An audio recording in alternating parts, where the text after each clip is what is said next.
नमस्कार students.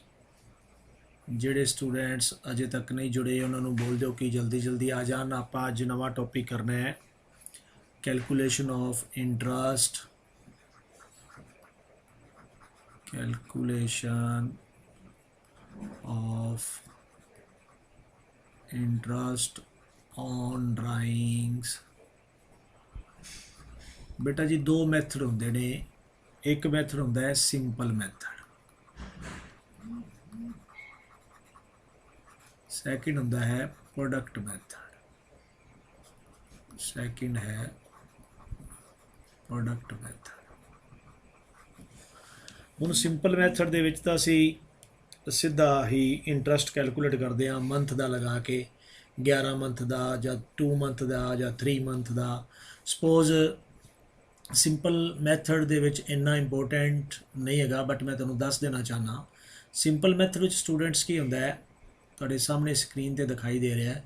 Suppose ਉਸ ਨੇ ਡਰਾਇੰਗਸ ਨਿਕਾਲੀਆਂ ਸਾਡੇ ਕੋਲ 20,000 ਰੁਪਏ ਦੀਆਂ, ਔਰ ਇਹ ਨਿਕਾਲੀਆਂ 9 ਮਹੀਨਿਆਂ ਦੇ ਲਈ, ਤਾਂ ਉਹਦੇ 'ਤੇ ਜਿੰਨਾ ਰੇਟ ਹੈ ਅਸੀਂ ਸਿੰਪਲ ਮੈਥਡ ਰਾਹੀਂ ਲਗਾ ਦਾਂਗੇ ਜਿੰਨੀਆਂ ਮੈਨੇ ਡਰਾਇੰਗਸ ਨਿਕਾਲੀਆਂ। ਇਹ ਕੋਈ ਐਡੀ ਇੰਪੋਰਟੈਂਸ ਨਹੀਂ ਰੱਖਦਾ। ਸਾਡੇ ਕੋਲ ਮੇਨ ਹੈ ਜਿਹੜਾ ਕਿ ਅਕਸਰ ਹੀ ਐਗਜ਼ਾਮ ਦੇ ਵਿੱਚ ਆਉਂਦਾ ਹੈ, ਦੈਟ ਇਜ਼ ਪ੍ਰੋਡਕਟ ਮੈਥਡ। ਹੁਣ ਅਸੀਂ ਪ੍ਰੋਡਕਟ ਮੈਥਡ ਦੇ ਰਾਹੀਂ ਕੈਲਕੂਲੇਸ਼ਨ ਕਰਨੀ ਹੈ। ਪ੍ਰੋਡਕਟ ਮੈਥਡ ਦੇ ਰਾਹੀਂ ਇਹਦਾ ਫਾਰਮੂਲਾ ਹੈ interest on drawings is equal to total of products। घबराना नहीं, मैं इनू डिटेल में करवावांगा, कल्ला मैथड लिखा रहा। Total of products into rate of interest upon 100, ये तो आना ही है, मल्टीप्लाई बाई 1/12। 1/12 क्यों आया इनके बारे भी दसांगे।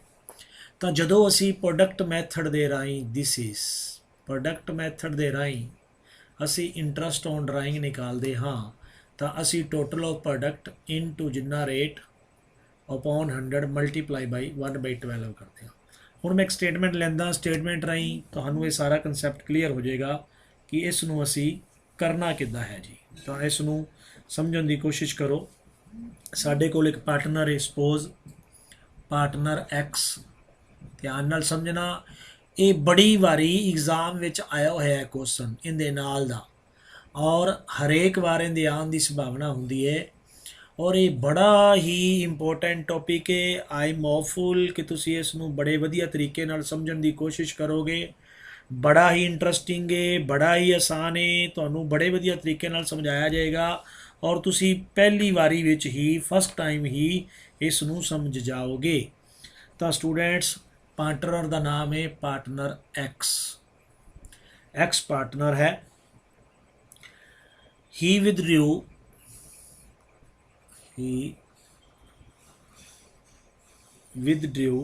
the following amounts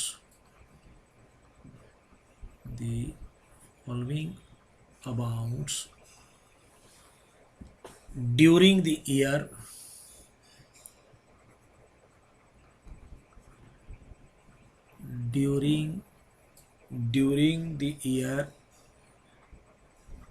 ended on 31st March 2021। कि साढ़े को एक पार्टनर जो साझेदार है पार्टनर एक्स है, उसने 31 मार्च 2021 नूं खत्म होने वाले साल विच 8 लिखे अनुसार परसनल यूज वास्ते पैसे निकाले। हुण स्टूडेंट्स सब तो पहला उन्हें जिहड़े पैसे निकाले असी इत्थे लिखांगे जी डेट, जिहड़ी डेट नूं निकाले। उस तो बाद उसने कितनी अमाउंट निकाली, अमाउंट रुपीज़ दे विच लिखांगे जी। After this number of month, जां इहनूं पीरियड भी कह लैंदे आ, नंबर ऑफ मंथ्स किन्ने महीने निकालिया। एंड आफ्टर दिस असी लिखांगे जी प्रोडक्ट्स। बेटा मैं फिर कह रहा, it's very important for you people. I am hopeful कि तुसी इस नूं बड़े आराम नाल और ध्यानपूर्वक समझण दी कोशिश करोगे। आपां नूं जल्दी कोई नहीं, ਇਹ ਕੁਐਸਚਨ ਮੈਂ ਤੁਹਾਡੇ ਨਾਲ ਪ੍ਰੋਮਿਸ ਕਰਦਾ 101% ਤੁਹਾਨੂੰ ਪੇਪਰਾਂ ਵਿੱਚ ਦਿਖਾਈ ਦਿਆ ਕਰੇਗਾ। ਇਹ ਕੁਐਸਚਨ ਆਪਦੇ ਆਪ ਵਿੱਚ ਬਹੁਤ ਜ਼ਿਆਦਾ ਇੰਪੋਰਟੈਂਸ ਰੱਖਦਾ ਹੈ ਔਰ ਪੰਜਾਬ ਬੋਰਡ ਵਿੱਚ ਚਾਹੇ CBSE ਦਾ ਕੋਈ ਬੱਚਾ ਹੋਏ ਅਕਸਰ ਹੀ ਇਹ ਵਾਲੀ ਸਟੇਟਮੈਂਟਸ ਸੇਮ ਟਾਈਪ ਦੀ ਦੇਖਣ ਨੂੰ ਮਿਲਦੀ ਹੈ ਔਰ ਮੈਂ ਉਮੀਦ ਕਰਦਾ ਤੁਸੀਂ ਇਸ ਨੂੰ ਧਿਆਨ ਨਾਲ ਸਮਝਣ ਦੀ ਕੋਸ਼ਿਸ਼ ਕਰੋਗੇ ਜੀ। ਤਾਂ ਸਭ ਤੋਂ ਪਹਿਲਾਂ ਹੈ ਜੀ ਸਾਡੇ ਕੋਲ ਮਈ ਫਸਟ। ਜੇ ਹੁਣ ਅਸੀਂ ਧਿਆਨ ਦਈਏ ਮਈ ਫਸਟ ਦਾ ਮਤਲਬ ਸਾਡੇ ਕੋਲ ਮਈ ਫਸਟ 2020 ਹੋਏਗਾ। ਕਾਰਨ ਕਿਉਂਕਿ ਸਾਲ ਕਿੱਥੋਂ ਸ਼ੁਰੂ ਹੋਣਾ ਹੈ ਪਿਆਰੇ ਵਿਦਿਆਰਥੀਓ, 1 ਅਪ੍ਰੈਲ 20 ਤੋਂ ਲੈ ਕੇ 31 ਮਾਰਚ 21 ਤੱਕ। ਇੱਥੇ ਲਿਖਿਆ ਹੈ ਨਾ ਐਂਡਿਡ 31 ਮਾਰਚ 21, ਐਂਡਿਡ 31 ਮਾਰਚ ਫਿਰ ਕੀ ਬਣੇਗਾ 1 ਅਪ੍ਰੈਲ 2020 ਤੋਂ ਲੈ ਕੇ 31 ਮਾਰਚ 2021 ਤੱਕ ਜੀ। ਠੀਕ ਹੈ ਜੀ, ਗੱਲ ਨੂੰ ਸਮਝਣ ਦੀ ਕੋਸ਼ਿਸ਼ ਕਰ ਰਹੇ ਹੋ। 1 ਅਪ੍ਰੈਲ 2020 ਤੋਂ 31 ਮਾਰਚ, ਕਿਉਂਕਿ 31 ਮਾਰਚ 2021 ਨੂੰ ਖਤਮ ਹੋਣ ਵਾਲੇ ਸਾਲ ਦੀ ਗੱਲ ਕੀਤੀ ਜਾ ਰਹੀ ਹੈ। ਤਾਂ ਫਿਰ ਸਾਡਾ ਸਾਲ ਕਿੱਥੋਂ ਸ਼ੁਰੂ ਹੋਏਗਾ ਪਿਆਰੇ ਵਿਦਿਆਰਥੀਓ 1 ਅਪ੍ਰੈਲ 2020। 1 ਮਈ 2020 ਨੂੰ ਨਿਕਾਲੀਆਂ ਜੀ। ਕਿੰਨੀ ਅਮਾਊਂਟ ਦੀਆਂ ਡਰਾਇੰਗਸ ਨਿਕਾਲੀਆਂ ਨੇ ਉਸਨੇ 20,000 ਦੀਆਂ। ਧਿਆਨ ਨਾਲ ਸਮਝਿਓ, ਬੜਾ ਆਸਾਨ ਹੈ, ਬੜਾ ਹੀ ਸੌਖਾ ਹੈ ਜੀ। ਇਸ ਤੋਂ ਬਾਅਦ ਜੁਲਾਈ 31 2020 ਨੂੰ ਉਹਨੇ ਅਮਾਊਂਟ ਨਿਕਾਲੀ ਹੈ ਜੀ 10,000 ਰੁਪਇਆ। ਫਿਰ ਇਸ ਤੋਂ ਬਾਅਦ ਸਤੰਬਰ 30 ਨੂੰ, ਸਤੰਬਰ 30 2020 ਦੇ ਵਿੱਚ ਉਹਨੇ ਨਿਕਾਲਿਆ ਹੈ ਜੀ 30,000 ਰੁਪਇਆ 30,000। ਫਿਰ ਨਵੰਬਰ 30 ਨੂੰ, ਨਵੰਬਰ 30 2020 ਨੂੰ ਪਿਆਰੇ ਵਿਦਿਆਰਥੀਓ 40,000 ਰੁਪਇਆ ਨਿਕਾਲਿਆ ਗਿਆ ਹੈ। ਮੈਂ ਉਮੀਦ ਕਰਦਾ ਕਿ ਤੁਹਾਨੂੰ ਮੇਰੀ ਆਵਾਜ਼ ਬੜੇ ਵਧੀਆ ਤਰੀਕੇ ਨਾਲ ਸੁਣਾਈ ਦੇ ਰਹੀ ਹੋਣੀ ਹੈ। ਜਨਵਰੀ 1 ਆ ਗਈ ਤਾਂ ਇਟ ਮੀਨਸ 2021 ਆ ਗਿਆ ਜੀ। ਫਿਰ ਕਿੰਨਾ ਨਿਕਾਲਿਆ ਹੋਣਾ ਹੈ ਜੀ ਉਸਨੇ, that is given 20,000। after this March 31 2021 ਨੂੰ ਉਸਨੇ ਨਿਕਾਲਿਆ ਹੈ ਜੀ 25,000 ਰੁਪਇਆ। ਸਟੂਡੈਂਟਸ ਇੱਦਾਂ ਦੀ ਸਾਨੂੰ ਸਟੇਟਮੈਂਟ ਦਿੱਤੀ ਹੋਇਆ ਕਰੇਗੀ। ਆ ਜਿਹੜੇ ਲਿਖੇ ਨੇ ਆਪਾਂ ਨੰਬਰ ਆਫ ਮੰਥਸ, ਇਹ ਇਸ ਤੋਂ ਬਾਅਦ ਅਸੀਂ ਆਨਸਰ ਦੇ ਵਿੱਚ ਸੋਲਿਊਸ਼ਨ ਦੇ ਵਿੱਚ ਦੋ ਚੀਜ਼ਾਂ ਲਿਖਾਂਗੇ। ਇਹ ਸਾਨੂੰ ਆਲਰੇਡੀ ਸਟੇਟਮੈਂਟ ਵਿੱਚ ਦਿੱਤੀਆਂ ਹੋਇਆ ਕਰਨਗੀਆਂ। ਬੜਾ ਆਸਾਨ ਤਰੀਕਾ ਹੈ ਸਮਝਣ ਦਾ, ਬੜਾ ਹੀ ਈਜ਼ੀ ਹੈ। ਮੈਂ ਉਮੀਦ ਕਰਦਾ ਕਿ ਤੁਸੀਂ ਨੋਟਬੁੱਕ ਲੈ ਕੇ ਬੈਠੇ ਹੋਵੋਗੇ ਤਾਂ ਕਿ ਤੁਹਾਨੂੰ ਬੜੀ ਆਸਾਨੀ ਨਾਲ ਇਹ ਸਮਝ ਆ ਸਕੇ।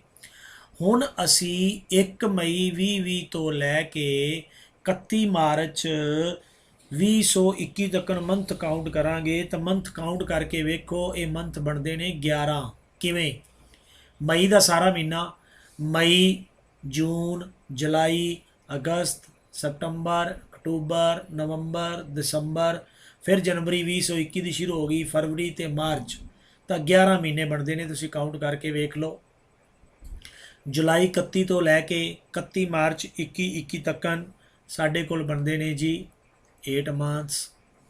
ਆਫਟਰ ਦਿਸ ਸਤੰਬਰ 30 2020 ਤੋਂ ਲੈ ਕੇ 31 ਮਾਰਚ ਤੱਕ ਕਾਊਂਟ ਕਰੋ, ਸਾਡੇ ਕੋਲ ਬਣਦੇ ਨੇ 6 ਮੰਥ। ਇਸ ਤਰ੍ਹਾਂ ਹੀ ਨਵੰਬਰ 30 2020 ਤੋਂ ਲੈ ਕੇ 31 ਮਾਰਚ 21 ਤੱਕ ਸਾਡੇ ਕੋਲ ਸਟੂਡੈਂਟਸ ਮੰਥ ਬਣਦੇ ਨੇ ਜੀ। ਜੇ ਅਸੀਂ ਨਵੰਬਰ ਦੇ ਗਿਣੀਏ ਤਾਂ ਓਨਲੀ 4। ਐਵੇਂ ਹੀ 1 ਜਨਵਰੀ ਤੋਂ ਲੈ ਕੇ 31 ਮਾਰਚ ਤੱਕ ਜਨਵਰੀ ਦਾ ਸਾਰਾ ਮਹੀਨਾ, ਫੈਬ ਦਾ ਸਾਰਾ, ਮਾਰਚ ਦਾ ਸਾਰਾ।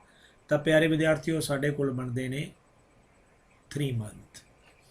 ਤਾਂ ਜੀ ਆਫਟਰ ਦਿਸ ਹੁਣ ਆ ਗਈ ਸਾਡੇ ਕੋਲ 31 ਮਾਰਚ। 31 ਮਾਰਚ ਤੋਂ ਲੈ ਕੇ 31 ਮਾਰਚ ਤੱਕ ਨਹੀਂ, ਇਟ ਮੀਨਸ ਸਾਲ ਦੀ ਅਖੀਰਲੇ ਦਿਨ ਨੂੰ ਉਹਨੇ ਪੈਸੇ ਨਿਕਾਲੇ। ਤਾਂ ਪਿਆਰੇ ਵਿਦਿਆਰਥੀਓ ਇੱਥੇ ਕੀ ਬਣੇਗਾ? 0 ਬਣੇਗਾ ਜੀ। ਕੀ ਬਣੇਗਾ? 0 ਬਣੇਗਾ। ਇਸ ਗੱਲ ਦਾ ਅਸੀਂ ਧਿਆਨ ਰੱਖਣਾ ਹੈ ਜੀ। ਹੁਣ ਸਾਡਾ ਨੈਕਸਟ ਸਟੈਪ ਕੀ ਹੈ? ਸਾਡਾ ਪਿਆਰੇ ਵਿਦਿਆਰਥੀਓ ਨੈਕਸਟ ਸਟੈਪ ਹੈ, ਸਮਝਣ ਦੀ ਕੋਸ਼ਿਸ਼ ਕਰੋ। ਸਾਡਾ ਨੈਕਸਟ ਸਟੈਪ ਹੈ, ਮੈਂ ਉਮੀਦ ਕਰਦਾ ਕਿ ਤੁਹਾਨੂੰ ਮੇਰੀ ਆਵਾਜ਼ ਸਹੀ ਤਰੀਕੇ ਨਾਲ ਸੁਣਾਈ ਦੇ ਰਹੀ ਹੋਣੀ ਹੈ ਔਰ ਤੁਸੀਂ ਇਸ ਸਭ ਨੂੰ ਧਿਆਨ ਨਾਲ ਸਮਝਣ ਦੀ ਕੋਸ਼ਿਸ਼ ਕਰੋਗੇ। ਔਰ ਅਸੀਂ ਸਾਡਾ ਸਟੈਪ ਸੀ ਮੰਥ ਨੂੰ ਕਾਊਂਟ ਕਰਨਾ। ਮੰਥ ਨੂੰ ਕਾਊਂਟ ਕਰਨ ਤੋਂ ਬਾਅਦ ਹੁਣ ਅਸੀਂ ਕੀ ਕਰਨਾ ਹੈ, ਇਸ ਨਾਲ ਮਲਟੀਪਲਾਈ ਕਰਨਾ ਹੈ। ਅਸੀਂ 20,000 ਨੂੰ 11 ਨਾਲ ਮਲਟੀਪਲਾਈ ਕਰਾਂਗੇ ਤਾਂ ਪਿਆਰੇ ਵਿਦਿਆਰਥੀਓ ਇਹ ਆ ਜਾਏਗਾ 2,20,000 ਰੁਪਇਆ, 2,20,000।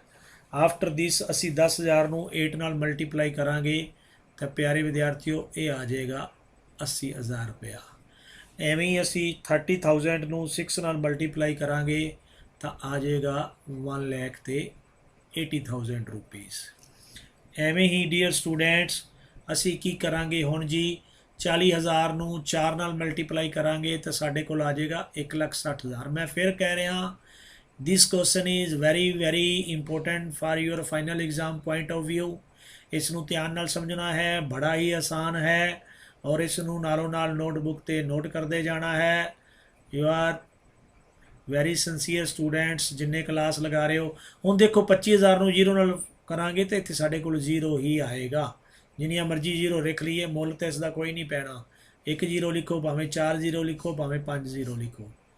ਪਿਆਰੇ ਵਿਦਿਆਰਥੀਓ ਇਸ ਤੋਂ ਬਾਅਦ ਸਾਡਾ ਕੰਮ ਹੁੰਦਾ ਹੈ ਇਹਨਾਂ ਸਾਰਿਆਂ ਦਾ ਟੋਟਲ ਲਗਾਉਣਾ ਜੀ। ਇਹਨਾਂ ਦਾ ਟੋਟਲ ਲਗਾਵਾਂਗੇ, ਟੋਟਲ ਲਗਾ ਕੇ ਦੇਖੋ ਤਾਂ ਇਹ ਸਾਡੇ ਕੋਲ ਬਣੇਗਾ 7 ਲੱਖ ਰੁਪਇਆ ਬਣੇਗਾ ਜੀ। ਹੁਣ ਅਸੀਂ ਇਹ ਗੱਲ ਸਮਝਣੀ ਹੈ ਕਿ ਪ੍ਰੋਡਕਟ ਮੈਥਡ ਲੱਗਦਾ ਕਦੋਂ ਹੈ। ਹੁਣ ਕਈ ਸੋਚ ਰਹੇ ਹੋਣੇ ਨੇ ਕਿ ਸਾਨੂੰ ਸਮਝਾਇਆ ਜਾਏ ਕਿ ਪ੍ਰੋਡਕਟ ਮੈਥਡ ਲਗਾਇਆ ਆਖਰ ਕਦੋਂ ਜਾਂਦਾ ਹੈ। ਡੀਅਰ ਸਟੂਡੈਂਟਸ ਜਦੋਂ ਤਾਂ ਡਰਾਇੰਗ ਨਿਕਾਲਣ ਦੀ ਅਮਾਊਂਟ ਇੱਕ ਤਾਂ ਇਕੁਅਲ ਨਾ ਹੋਏ, ਅਨਇਕੁਅਲ ਹੋਏ। ਜਦੋਂ ਪਾਰਟਨਰ ਡਰਾਇੰਗਸ ਨਿਕਾਲਦਾ ਹੈ, ਬਿਜ਼ਨਸ ਦੇ ਵਿੱਚੋਂ ਪੈਸੇ ਨਿਕਾਲਦਾ ਹੈ ਘਰ ਦੀ ਵਰਤੋਂ ਵਾਸਤੇ, ਉਹਦੀ ਅਮਾਊਂਟ ਸੇਮ ਨਹੀਂ। ਵੇਖੋ ਕਦੇ 20,000 ਨਿਕਾਲ ਰਿਹਾ, ਕਦੇ 10 ਨਿਕਾਲ ਰਿਹਾ, ਕਦੇ 30 ਨਿਕਾਲ ਰਿਹਾ, ਕਦੇ 40 ਨਿਕਾਲ ਰਿਹਾ। ਇਟ ਮੀਨਸ ਅਮਾਊਂਟ ਇਕੁਅਲ ਨਹੀਂ ਹੈਗੀ। ਸੈਕਿੰਡ, ਨਿਕਾਲਣ ਦਾ ਜਿਹੜਾ ਟਾਈਮ ਪੀਰੀਅਡ ਹੈ ਉਹ ਵੀ ਸਹੀ ਨਹੀਂ ਹੈਗਾ। ਕਦੇ ਤਾਂ ਮਹੀਨੇ ਦੀ ਪਹਿਲੀ ਡੇਟ ਨੂੰ ਨਿਕਾਲ ਲੈਂਦਾ ਹੈ, ਕਦੇ ਮਹੀਨੇ ਦੀ ਲਾਸਟ ਡੇਟ ਨੂੰ ਨਿਕਾਲ ਲੈਂਦਾ ਹੈ। ਡੇਟ ਵੀ ਸੇਮ ਨਾ ਹੋਏ, ਠੀਕ ਹੈ ਜੀ, ਡੇਟ ਵੀ ਸੇਮ ਨਾ ਹੋਏ, ਅਮਾਊਂਟ ਵੀ ਸੇਮ ਨਾ ਹੋਏ ਤਾਂ ਹਮੇਸ਼ਾ ਕਿਹੜਾ ਮੈਥਡ ਲਗਾਇਆ ਜਾਂਦਾ ਹੈ ਪਿਆਰੇ ਵਿਦਿਆਰਥੀਓ? ਆਲਵੇਜ਼ ਕਿਹੜਾ ਮੈਥਡ ਲਗਾਇਆ ਜਾਂਦਾ ਹੈ? ਪ੍ਰੋਡਕਟ ਮੈਥਡ ਲਗਾਇਆ ਜਾਂਦਾ ਹੈ। ਹੁਣ ਇਸ ਤੋਂ ਬਾਅਦ ਤਾਂ ਕੁਐਸਚਨ ਹੋ ਗਿਆ, ਰਹਿ ਹੀ ਕੁਛ ਨਹੀਂ ਗਿਆ। ਤੇ ਹੁਣ ਲਿਖਾਂਗੇ interest on drawings is equal to product 7 lakh into ਇਸ ਦਾ ਰੇਟ ਗਿਵਨ ਹੈ। ਮੈਂ ਰੇਟ ਨਹੀਂ ਲਿਖਿਆ ਬਟ ਇੱਥੇ ਰੇਟ ਹੈਗਾ 9%।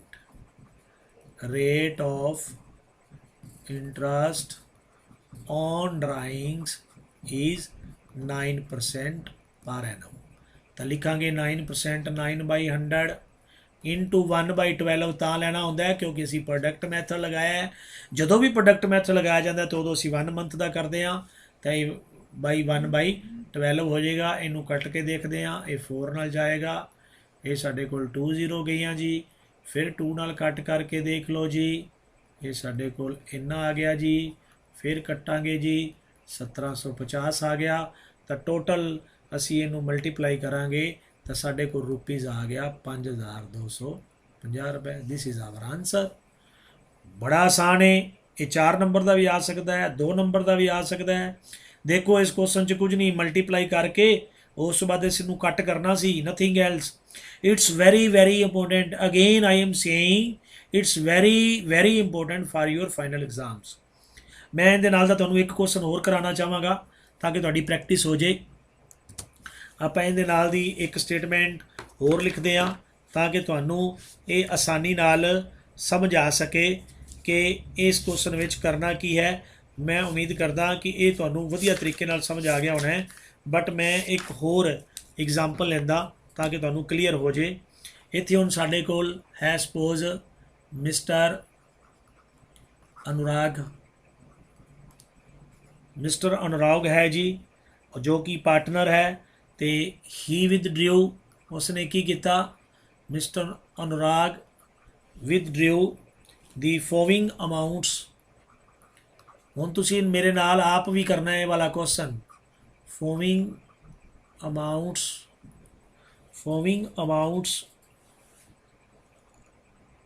during the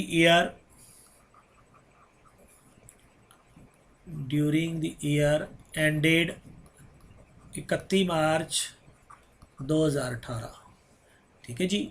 rate of interest on drawings ਬੇਟਾ ਜੀ ਧਿਆਨ ਨਾਲ ਸਮਝੋ। ਮੈਂ ਉਮੀਦ ਕਰਦਾ ਕਿ ਤੁਸੀਂ ਇਹਨੂੰ ਖੁਦ ਨੂੰ ਵੀ ਕਰਨ ਦੀ ਕੋਸ਼ਿਸ਼ ਕਰੋਗੇ ਜੀ।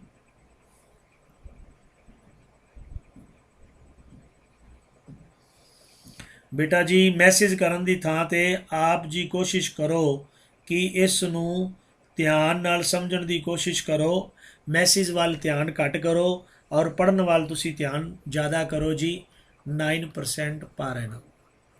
ਹੁਣ ਪਹਿਲਾਂ ਦੀ ਤਰ੍ਹਾਂ ਜੀ ਸਾਰਿਆਂ ਤੋਂ ਪਹਿਲਾਂ ਡੇਟ ਲਿਖਾਂਗੇ ਸਟੂਡੈਂਟਸ।